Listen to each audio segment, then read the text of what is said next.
Berjumpa kembali teman-teman semua. Semoga teman-teman sekalian dalam keadaan bahagia dan sehat selalu ya.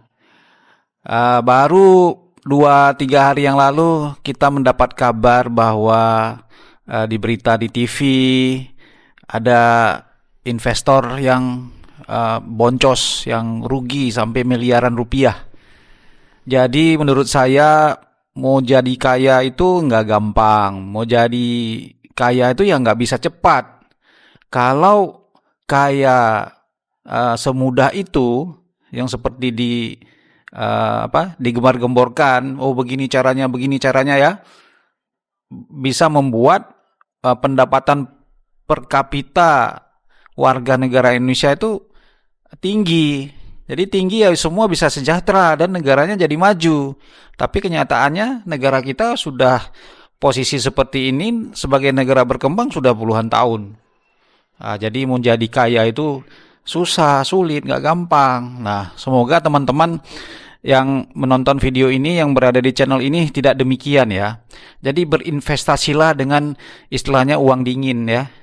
Jadi uang dingin itu uang yang ya kalau hilang nggak akan bisa menjadi momen yang besar dalam hidup kita gitu, dalam hidup Anda gitu. Jadi analoginya bagaimana membedakan hal kecil dengan hal besar tuh seperti ini misalnya. Suatu hari saya bertanya kepada Anda, "Hei, kita ini pernah bertemu loh 4 hari lalu gitu. Di jalan ini, di gedung ini berpapasan dan kita ada tegur sapa." Nah, Anda jadi bingung, ya kan? Padahal baru kejadian 4 hari lalu. Sudah lupa, saya nggak ingat, Pak. Nah, ya, berarti itu hal kecil. Nah, beda misalnya kalau Anda berjalan seorang diri di hutan atau di kebun, tiba-tiba bertemu harimau, dikejar. Pasti itu akan menjadi memori sepanjang hidup. Nah, itu hal besar. Nah, jadi analogi sederhananya seperti itu. Jadi berinvestasilah, misalnya bukan dilupakan sama sekali jumlah uang itu ya, tapi tidak membuat kita berpikir secara terus-menerus dan mempengaruhi psikologi sehingga salah menentukan keputusan gitu. Apalagi nggak pakai stop loss ya, jadi sangat berisiko gitu, tidak melindungi kapitalnya, hilang. Sedih sekali. Oke, tanpa perlu berlama-lama, hari ini tanggal 16 Januari 2026, saya akan melanjutkan video seri dari Multibagger. Nah, ini seri terakhir dari Multibagger saya tahun ini. Jadi, kalau pemerintah wajib beli makanan setiap hari, ya, kira-kira siapa yang untung? Ya, petani? Iya. Anak sekolah? Iya. Ya. Tapi yang Multibagger? Ya, tentu sahamnya ya. Jadi ini bukan teori. Inilah yang namanya force buy. Jadi negara nggak bisa bilang tahun ini diet dulu. Jadi kalau ada force buy muncul force growth. Jadi mau nggak mau harus naik. Pabrik naik, kapasitas produksi harus naik dan sebagainya. Oke, ini terkait dengan emiten-emiten yang terkait langsung dengan program Pak Prabowo MBG, makanan bergizi gratis. Berarti ini yang bersinggungan dengan emiten penghasil protein. Nah, jadi berdasarkan analisa terhadap emiten protein di bursa dengan menggunakan metrik kapitalisasi pasar atau market cap, terus potensi pemulihan kinerja, turnaround, dan exposure terhadap program makan bergizi gratis. Berikut ini adalah, jadi saya udah urutkan potensi Multibagger dari yang tertinggi ke yang rendah untuk tahun 2026.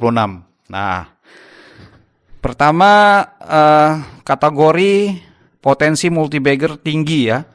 Itu datang tentu saja seperti di video pertama saya sudah sampaikan bahwa bisa muncul dari potensinya tinggi itu dari small cap dan yang pemulihan kinerja. Jadi Emiten dalam kategori ini memiliki kapitalisasi pasarnya kecil hingga menengah, sehingga lonjakan permintaan dari anggaran MBG sebesar 335 triliun pada 2026 dapat memberikan dampak yang sangat masif terhadap harga sahamnya ya. Nah, yang pertama adalah Widodo Makmur Unggas atau WMUU.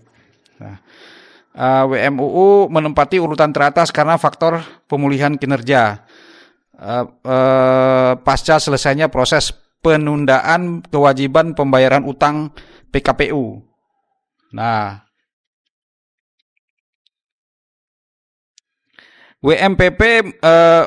WMUU menargetkan pertumbuhan pendapatan hingga 2 kali lipat pada 2026 didorong oleh permintaan daging sapi dan ayam untuk MBG ya.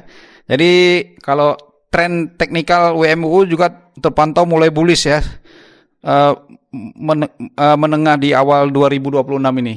Nah, kita lihat ini harga per terakhir kemarin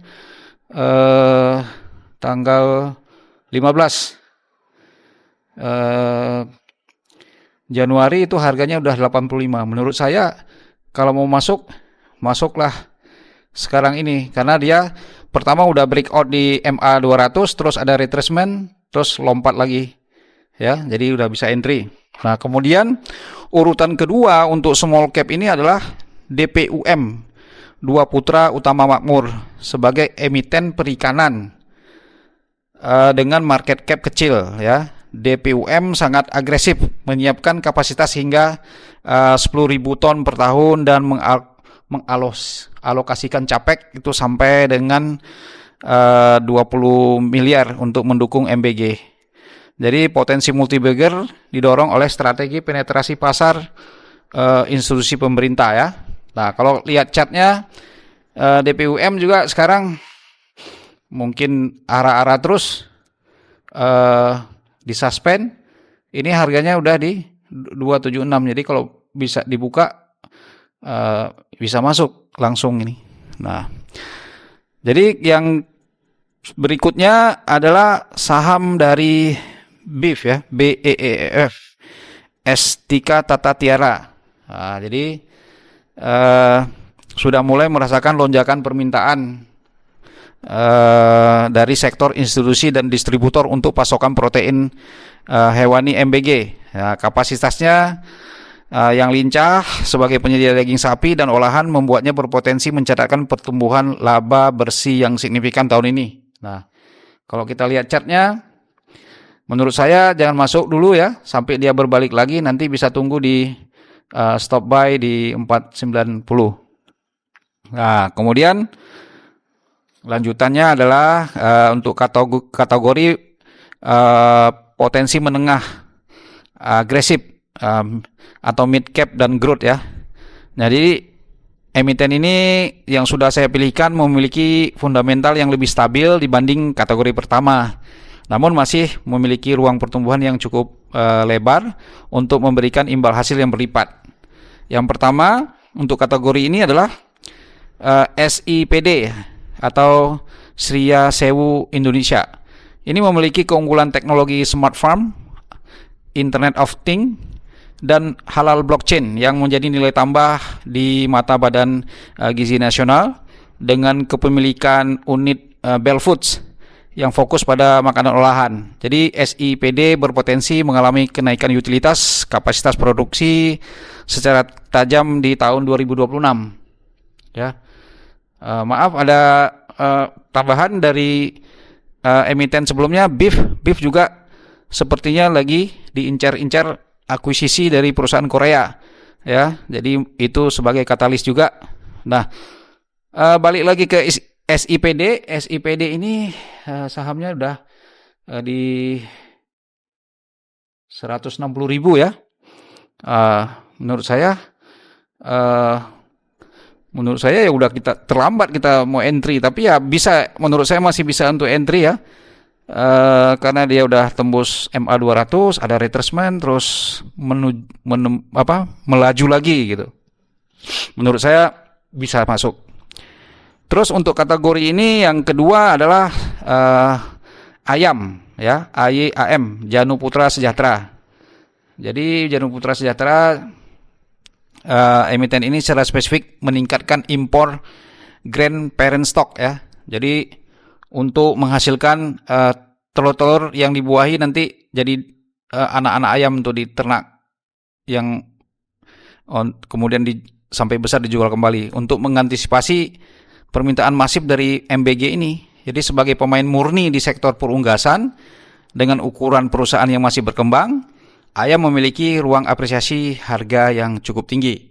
Nah, jadi kalau lihat chart itu dia tunggu dulu pembalikan harga. Jadi bisa tunggu buy stop di 496, ya. Kemudian yang terakhir untuk kategori ini ada Malindo Feed Mill, MAIN, ya. Jadi sering dianggap sebagai proksi sektor unggas selain JPFA dan CPIN, ya. Dengan ukuran yang lebih kecil dari dua pemimpin pasar tadi, MAIN memiliki daya ungkit operasional atau operating leverage yang lebih besar saat volume penjualan meningkat, ya. Kalau kita lihat chart, ya mulai baik kelihatannya, ya. Ada seperti pola cup and handle atau VCP ini, tapi tunggu buy stop menurut saya ditunggu di harga 930, ya. Kalau berhasil menembus ke situ artinya punya momentum yang kuat, gitu kan. Kita nggak tahu juga, bisa aja ke bawah. Nah, kemudian kategori ketiga adalah kategori pertumbuhan stabil. Ini large cap atau market leader. Tapi untuk multi bagger karena capnya gede ya agak sulit, ya, berat, ya. Contohnya JPFA, CPIN, CMRY, Cisarua Mountain Dairy, ya. Nama produknya itu Cimori, ya. Kemudian Ultra Jaya, ULTJ. Ini saya nggak bahas. Kalau untuk multi bagger agak berat, tapi boleh juga dikoleksi untuk pertumbuhan. Nah, jadi secara ringkas, jika Anda mencari potensi multi bagger, kenaikan harga tertinggi, fokus utama terju pada saham-saham yang pembalikan kinerja menjadi lebih baik, ya, dan small cap seperti tadi WMUU, DPUM dan BIF, ya.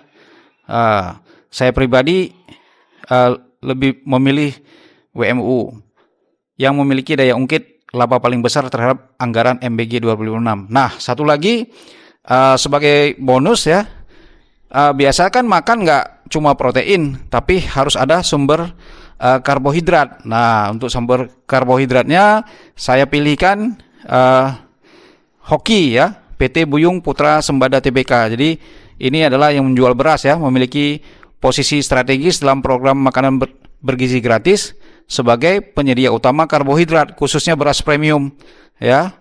Jadi kalau kita lihat chartnya, Hoki masih downtrend tapi udah membentuk triple bottom menurut saya ini, ya. 1 2 3, tapi kita tunggu buy stop dulu di harga 88. Kalau dia mampu menembus MA 50 itu tanda-tanda akan reversal. Demikian saham multi-bagger, potensi multi-bagger untuk series terakhir yang dari sisi sumber protein dan karbohidrat yang mendukung program MBG. Semoga semua baik-baik saja. Sampai ketemu di video selanjutnya. Terima kasih.